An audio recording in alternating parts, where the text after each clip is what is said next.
Here's the press release. Liquid Avatar joins Linux Foundation Public Health Cardia Project. All right. There's a lot to unravel in there. The big one for me first is this is from the Linux Foundation. Before we even talk about Cardia and then what you're doing in it, how big is it for Linux to be behind this specific initiative? Well, George, let me start. We're steering members and now voting members of the steering committee for the Trust Over IP Foundation, which is part of the Linux Foundation. We're also Linux Foundation members. So let's start there. That, you know, for the open source community, Linux is it. I mean, this is as big as it gets. You know, supported by IBM, but the Trust Over IP Foundation, which is part of the Linux Foundation, is supported by companies like Accenture and IBM and MasterCard and CVS and USAA and Evernym and ID Ramp and a host of major companies in this industry. So when we talk about digital identity, we have to think about it as a cooperative, a collaborative, and a competitive environment.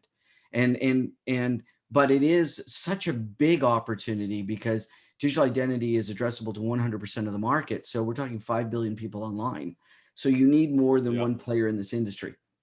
And so, you know, it's sort of the rising tide raises all boats equally. So we're among a select group of wonderful companies that are on the steering committee. And then, you know, Cardia is powered by Indicio, which is one of our partners.